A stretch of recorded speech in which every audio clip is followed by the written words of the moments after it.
না পর্যন্ত এই লাইটিং মাইকিং প্রচার পোস্টারিং যতক্ষণ না পর্যন্ত হয়েছে ততক্ষণ পর্যন্ত কি এই মাহফিল হয়েছে? ওই যে যতক্ষণ পর্যন্ত আপনি বাঁশ পুঁতেছেন, সামিয়ানা টাঙিয়েছেন, মাইকিং করেছেন, ওটা কষ্ট করেছেন, পরিশ্রম করেছেন, তারপরে না অনুষ্ঠান হচ্ছে। নামাজ কায়েম করা হলো, ওটা হলো অনুষ্ঠান, নামাজ কায়েম করা।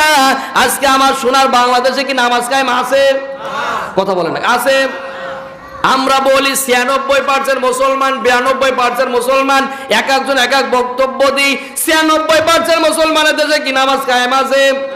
মহান সংসদে দাঁড়িয়ে একজন সংসদ সদস্য দাঁড়িয়ে বিগত 15-16 বছর কেউ কি বললো যে নামাজ কায়েম করা হোক?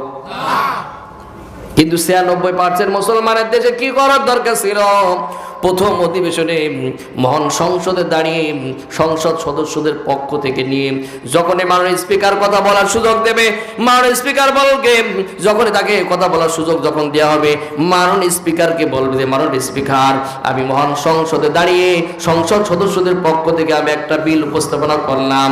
এই 96% মুসলমানের দেশ 5 ওয়াক্ত নামাজ করতে পারবে না, 5 ওয়াক্ত নামাজ কায়েম করা হোক। 1 ওয়াক্ত নামাজ কসা করলে 500 টাকা জরিমানা আর সাথে মায়ের ফ্রি। এই মহান সংসদে আমি বিল উপস্থাপনা করলাম। মাননীয় স্পিকার যখন সংসদ সদস্যদের লক্ষ্য করে বলবে এই মহান সংসদে বিল উপস্থাপনা হয়েছে, এই বিলের পক্ষে যারা আছেন তারা হাত যুক্ত করেন। মহান সংসদে দাঁড়িয়ে যখন এই কথা বলা হবে আর সংসদের সদস্যরা যখন বলবে হাত যুক্ত করা হলো, হাত যুক্ত করা হলো, মাননীয় স্পিকার যখন সিগনেচার করে দিয়ে ওই মহান সংসদের চিফ যিনি আছেন ওই সংসদ সদস্য যখন সংবাদ সম্মেলন করে বলে দেবে আজ থেকে 5 ওয়াক্ত নামাজ কায়েম করা হলো, 1 ওয়াক্ত নামাজ কাজা করলে 500 টাকা জরিমানা আর সাথে মায়ের ফ্রি। আমি তো মনে করি শীতের কনকনে রাতে মসজিদে ফজরের সময় মুয়াজ্জিন ঢোকার আগে মুসল্লিরা আগে ঢুকবে। ওয়াজ সারা রাত ধরে শোনা লাগে না ভাই? ওয়াজ আপনার অল্পতে যদি না বোঝেন আমার ঝুড়ি কুদাইল দিয়ে বোঝানো ছাড়া সম্ভব না। কথা বলে না কেন? ওয়াজ করে কোনোদিন সমাজ চেঞ্জ করা যায় না। আসল জায়গা থেকে যদি আপনার রাষ্ট্র জায়গা থেকে যদি ওয়াজ না ভালো হয়, এই ওয়াজ করে লাভ হবে না। হবে নাকি?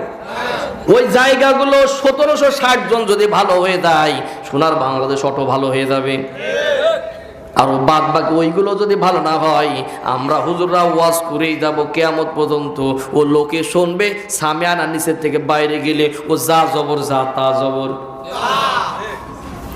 আর এই কথাগুলো বলি বলে আমার বিভিন্ন জায়গায় বিগত বছরেতে হামলার শিকার হয়েছি, মামলার শিকার হয়েছি, এমনকি আমাকে গুম পর্যন্ত করে দিয়েছে।